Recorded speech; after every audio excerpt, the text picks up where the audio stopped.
In this video, we will cover how to navigate the PEX cardholder platform. When you first receive your card, in order to register it and get into your cardholder account, go to dashboard.pexcard.com/registration. From here, you'll be prompted to enter the 16-digit card number on your new card. Verify your identity as the cardholder via a secure access code sent to the email associated with the card at the time of order, and then finish setting up your login details. Once your account has been set up, you'll be able to access and change any profile information added when the account was set up by clicking the person icon in the top right corner. From here, you'll be able to edit profile details and change your notification settings. You'll be able to toggle email notifications on or off for the following: if a transaction reconciliation form is approved, if a transaction reconciliation form is rejected, if a transaction itself is declined at the point of sale, or if funds have been added to your PEX card. You can also add a low balance notification to be sent to you via text based on a balance threshold that you set on the app. If your card balance drops below that amount, you'll be sent a text notification. This functionality does not exist on desktop. Once you're logged in, the first page is the main dashboard of your cardholder account. From here, you'll be able to view your card details, balance information, and make card funding requests. Funding requests are a way for you as a cardholder to ask for more money to be moved onto your card. Funding requests can be made from the button at the top right of your main dashboard by clicking the button that says Request Funding. This will open a window where you designate the amount of funds you're requesting and the reasoning or context for the request. There is a tab in the navigation menu on the left-hand side titled Funding Requests, where you can go to see updates on any of your requests, or see a historical view of the requests that you have made. The tab directly under the Dashboard tab is the Transactions tab.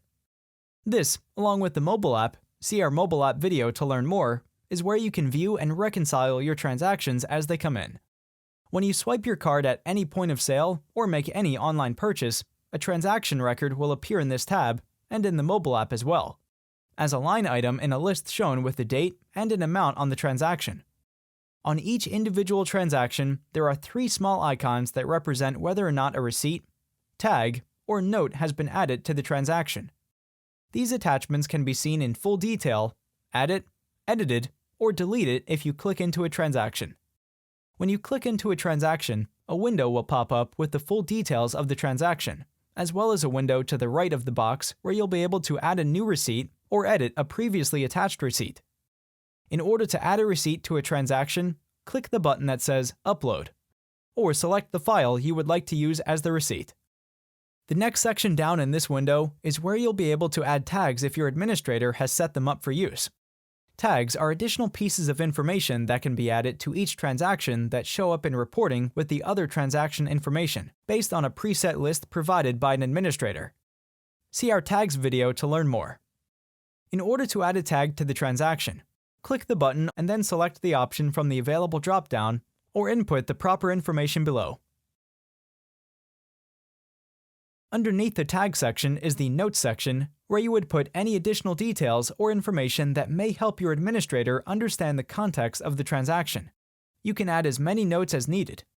Each note entry will show who made the note and when it was made. Once all of the receipts, tags, and notes have been added, your administrator will be able to review the reconciliation and mark the transaction as approved or rejected. These statements will appear in green or red bubbles respectively and represent whether or not the attachments meet the proper reconciliation standards.